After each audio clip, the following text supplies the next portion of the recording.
The glass and steel headquarters of Nexus AI gleamed in the morning San Francisco sun as I swiped my keycard one last time.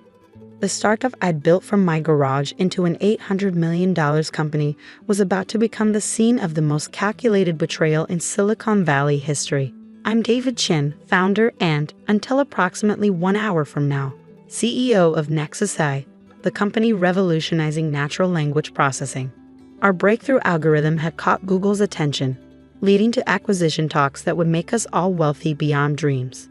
At least that was the plan until my brother Michael decided he deserved more than his fair share. Morning, David. Jenny from HR called out cheerfully. Big board meeting today. If she only knew.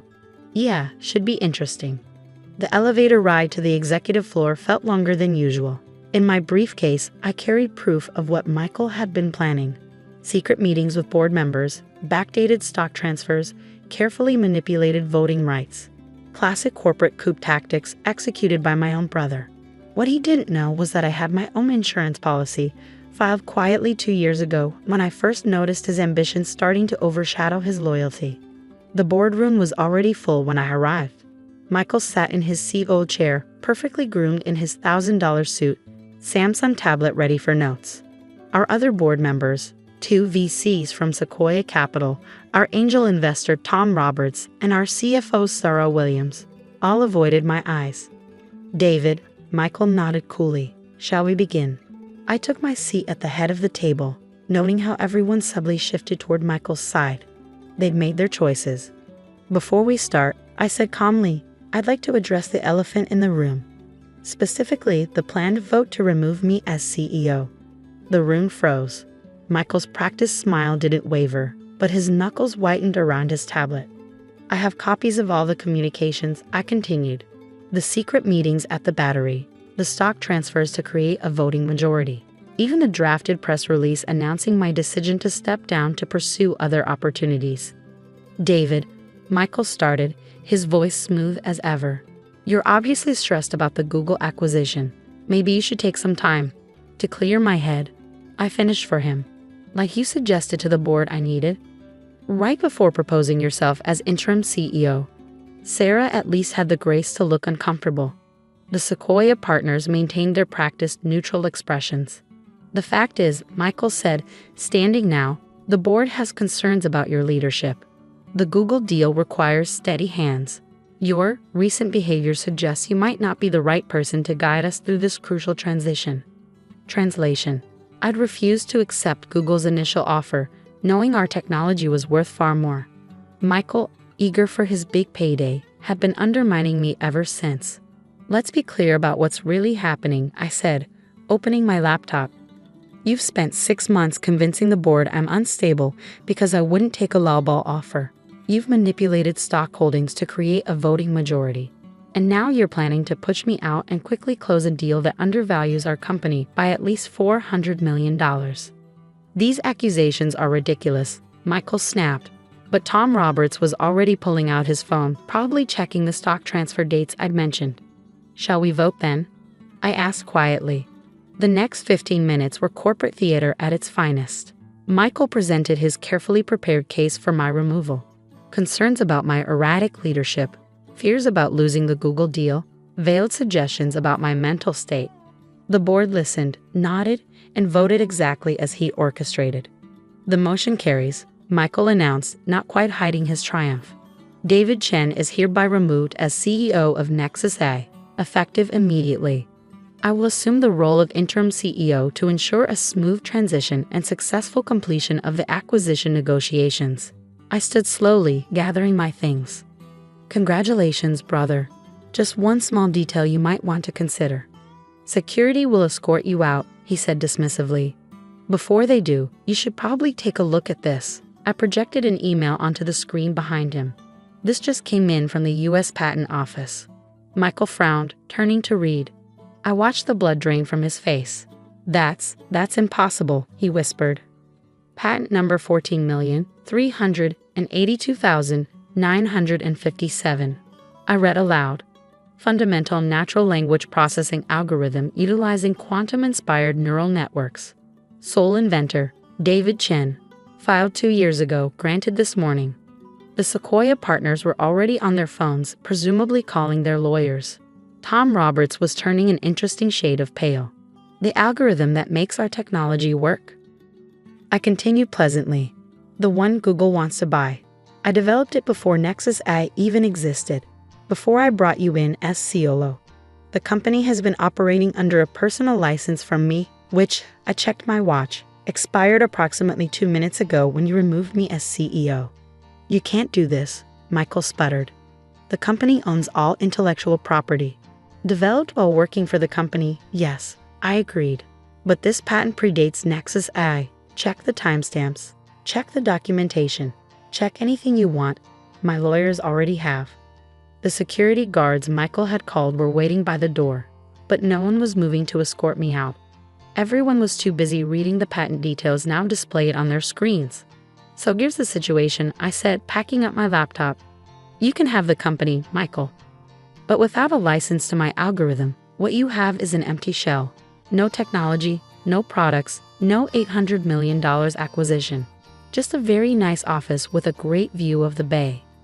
We'll challenge this, he threatened. The board will. The board, Tom Roberts interrupted sharply, will need to reassess its position. David, perhaps we should discuss this privately? I shook my head. No need. My resignation is effective immediately, as per the vote. I'll be starting a new company, one that owns a rather valuable patent.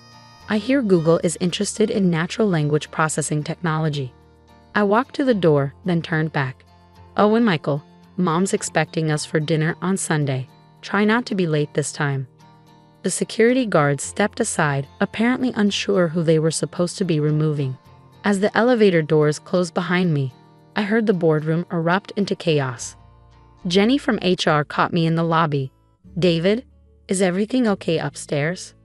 I smiled, thinking about the other insurance policy hidden in my desk at home. The one that would really turn Silicon Valley upside down. Everything's fine, I assured her. Just some unexpected family business, but tomorrow? I grinned. Tomorrow is going to be very interesting. The next 24 hours in Silicon Valley were chaos. TechCrunch broke the story first. Nexus AI CEO ousted, major patent dispute threatens Google acquisition. Within hours, my phone was blowing up with calls from every tech journalist, VC firm, and competitor in the industry. I ignored them all, sitting in my home office, watching the story unfold exactly as I planned. The patent was just the beginning. The real bomb was still waiting to drop. David, my assistant's voice came through the intercom. Google's CEO is on line 1. And your mother on line 2. I smiled. Right on schedule. Put Mom through first. David Chen. Mom's voice crackled with familiar authority. What is this I'm reading about you and your brother? The entire Chinese community is talking.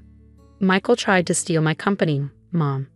And you embarrassed him in front of the entire board? In front of important investors? Have you forgotten everything about family loyalty?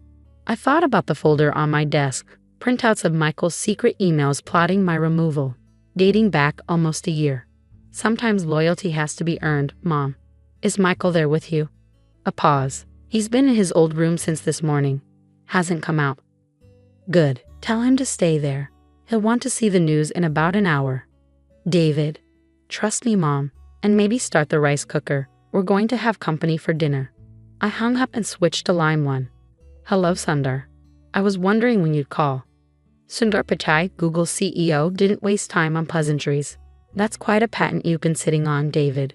Want to explain why we're just learning about it now? Because until today, there was no reason to mention it. Nexus AI had a perpetual license to use the technology as long as I remained CEO. Now, I shrugged, though he couldn't see it. Now things are more complicated.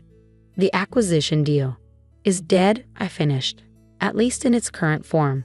But I'm happy to discuss a new deal, one that reflects the true value of the technology. There was a long pause. The original offer was fair. The original offer was $800 million for technology that will revolutionize AI. Technology that, as of this morning, legally belongs to me personally, not Nexus AI. Would you like to know what Microsoft offered 20 minutes ago? Another pause. When can you be at our office? I can't. Family dinner tonight, but you're welcome to join us. My mother makes excellent dumplings. To his credit, Sundar caught on quickly. Text me the address. I'll bring wine. The next call was to Jenny from HR, who had already received offers from 3 headhunters. How would you like to be head of personnel at a new startup? One with actual ownership of its core technology. When do I start? By noon, I'd secured commitments from most of Nexus AI's key engineers. By 2, I had verbal offers from 5 major VC firms. But the real show was set for 3 o'clock, when the second part of my insurance policy would become public. Right on schedule, Bloomberg broke the story. Nexus AI's core technology built on open source code. Anonymous source provides documentation. I watched from my home office as Nexus AI's stock price started to plummet. The anonymous source, actually my carefully documented code repository, showed that while my patented algorithm was original, Michael had built significant parts of the company's other technology on unlicensed open source code. The phone rang again. Michael, you knew, he said without preamble. You knew about the open source code all along. Of course I knew. I'm the one who warned you about licensing issues 6 months ago, right before you started plotting to remove me. The company is tanking. The Google deal is dead. Are you happy now? Actually, Google's CEO is coming to Mom's for dinner. We're going to discuss a new deal, one that involves my new company, which owns both the patent and proper licenses for all its code. Silence. You should come too, I added. Mom's making dumplings. Why? His voice cracked. Why not just destroy me completely? Because you're still my brother, and because Mom would never forgive me. 7 o'clock. Don't be late. The scene at our parents' house that evening was surreal. Mom's dining room table, where we'd eaten Sunday dinners our entire lives, now hosted the CEOs of Google and Microsoft, 3 prominent VCs, and our family's old lawyer Uncle Wei, who'd helped me file the patent 2 years ago. Michael arrived last, looking like he aged years in a day. Mom, bless her, acted like having tech billionaires at her table was completely normal. Eat, eat, she insisted, piling dumplings onto plates. Growing boys need strength for business. Over dinner, the new deal took shape. My new company would acquire Nexus AI in a stock swap, with Google then acquiring the combined entity for $2.1 billion. Michael would keep his shares but step down from any management role. Most importantly, the brothers Chen would remain brothers. I still don't understand, Michael said later as we sat on the back porch like we used to as kids. You knew what I was planning. You could have stopped it earlier, exposed the open source issue, ruined me. Why wait?